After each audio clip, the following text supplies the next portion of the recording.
بسم اللہ الرحمن الرحیم۔ سیدہ وائس کے معزز دوستو، السلام علیکم۔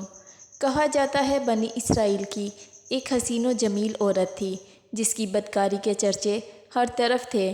بڑے بڑے لوگ اس کے ساتھ ایک رات گزارنے کے لیے ترستے تھے، لیکن وہ ہر کسی کو اپنے پاس نہ آنے دیتی تھی۔ وہ عورت اس قدر امیر ہو گئی کہ اس نے شہر کے بیچوں بیچ ایک بہت بڑا محل تعمیر کروایا اور خود ایک بڑے سے تخت پر روز بیٹھ جایا کرتی۔ روز اس سے بدکاری کرنے کے لیے لوگ تھیلوں میں پیسے بھر کر لائن بنا کر کھڑے ہوتے، لیکن وہ ان میں سے صرف ایک کو منتخب کرتی۔ ایک دفعہ دوسری بستی کا ایک پرہیزگار نوجوان اس کی گلی سے گزرا۔ اس نیک بندے کی نظر اس پر پڑ گئی۔ وہ نیک آدمی اس فحشہ کو دل دے بیٹھا۔ وہ نیک آدمی جب بھی عبادت کیا کرتا تو اس کا دھیان اس بدکار عورت کی طرف ہی رہتا، یہاں تک کہ اس نوجوان نے اس عورت کے پاس آنے کے لیے اتنی رقم جمع کی جتنی رقم یہ عورت دوسرے مردوں سے بدکاری کرنے کے لیے وصول کیا کرتی تھی۔ جب رقم جمع ہو گئی تو وہ نیکوکار نوجوان بھی اس عورت سے شب و گزاری کرنے والوں کی لائن میں لگ گیا۔ قسمت اس لڑکے کی کہ اس حسین و جمیل عورت نے اسی لڑکے کو چن لیا۔ باقی لوگ گھروں کو لوٹ گئے اور محل کا دروازہ بند ہو گیا۔ لڑکے نے رقم اس عورت کے حوالے کی اور دونوں ایک ہی بستر پر بیٹھ گئے۔ متقی لڑکا اور بدکار عورت آپس میں باتیں کر رہے تھے کہ متقی بندے کے دل میں خیال آیا کہ میں نے ساری زندگی نیک کاموں میں گزاری ہے اور آج میں اس بدکار عورت کے پاس بیٹھا ہوں، میرا خدا تو مجھے دیکھ رہا ہوگا۔ یہ بات سوچتے ہوئے اس کی طبیعت سخت خراب ہو گئی۔ متقی بندے کا جسم اللہ تعالیٰ کے خوف سے کانپنے لگا۔ عورت نے پوچھا، تمہارا جسم کیوں کانپ رہا ہے؟ لڑکے نے جواب دیا، میرے اللہ کے خوف نے مجھے گھیر لیا ہے۔ عورت نے کہا، تم جس مقصد کے لیے آئے ہو اپنا مقصد پورا کرو اور یہاں سے چلے جاؤ۔ متقی شخص نے کہا، نہیں، میں بدکاری نہیں کروں گا۔ عورت اس کی بات سن کر بہت ہی حیران ہوئی کہ آج تک کوئی مرد ایسا نہیں دیکھا جو مجھے ویسے دے کر میرے ساتھ بدکاری کیے بغیر ہی چلا گیا ہو۔ بدکار عورت نے سوچا، یہ نوجوان کیسا ہے؟ بدکار عورت نے اس بندے سے پوچھا کہ تم کون ہو اور کہاں سے آئے ہو؟ متقی بندے نے اسے اپنا پتہ اور اپنے بارے میں سب کچھ بتا دیا۔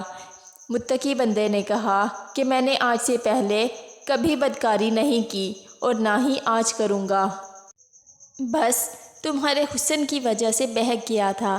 میں نے اپنی ساری زندگی اللہ تعالیٰ کی عبادت میں گزار دی، لیکن بدقسمتی میری کہ آج میں ایک بدکار کے ساتھ بدکاری کرنے کی نیت سے بیٹھا ہوں اور میرا خدا مجھے دیکھ رہا ہے۔ اس کے بعد متقی آدمی وہاں سے اٹھ کر اپنے گھر چلا گیا۔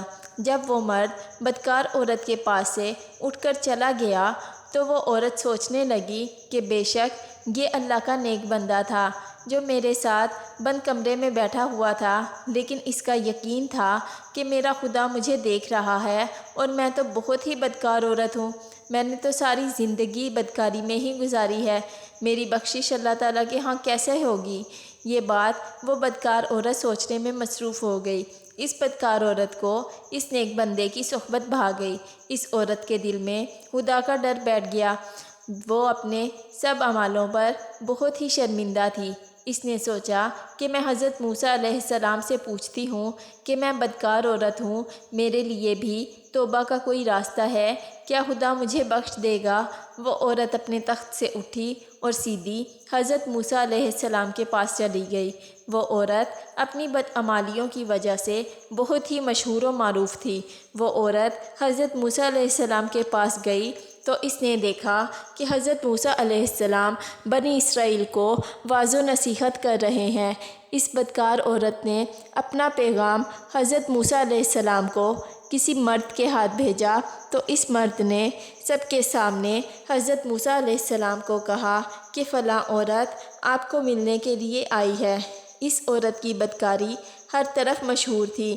حضرت موسیٰ علیہ السلام نے فرمایا کہ اس عورت سے کہو کہ میں آپ جیسی بدکار عورت سے ملنا نہیں چاہتا، یہاں سے واپس چلی جاؤ۔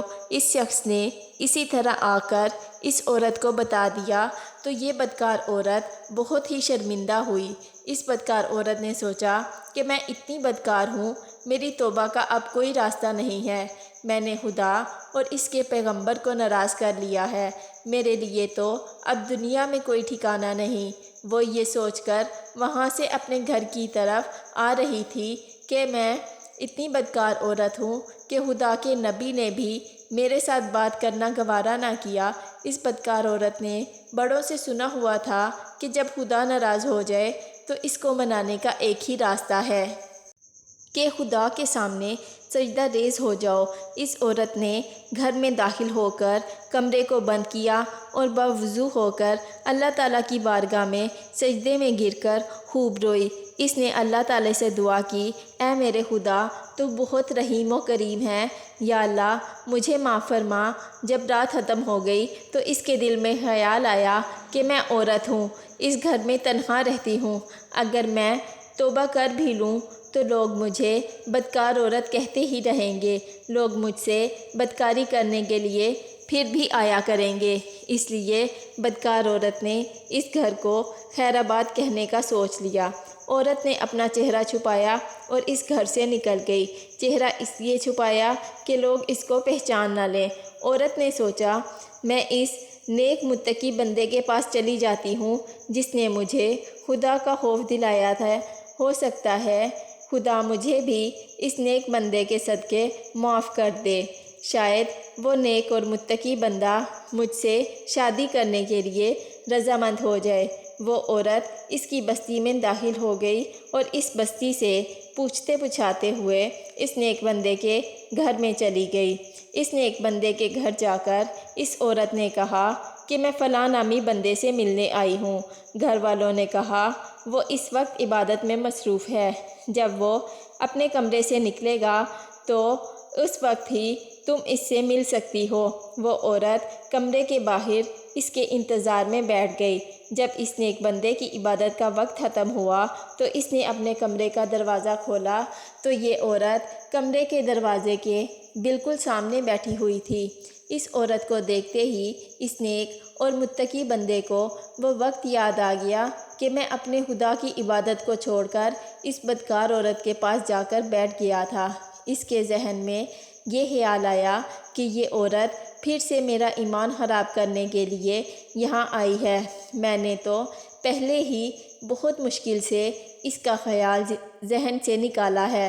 نوجوان پر خدا کا خوف طاری ہو گیا تو خوف سے وہ زمین پر گرا تو اس کی روح پرواز کر گئی۔ اس کے وصال پر گھر والے بہت ہی دکھی ہوئے، وہ عورت بھی بہت ہی دکھی ہو گئی تھی۔ اس عورت نے گھر والوں کو ساری کہانی بتائی۔ اس عورت نے کہا، میں تو اس نیت سے یہاں آئی تھی۔ گھر والوں نے کہا کہ اب وہ تو اس دنیا میں نہیں رہا، اس کا ایک بھائی ہے، اگر تم چاہو تو ہم اس سے آپ کی شادی کی بات کر لیتے ہیں۔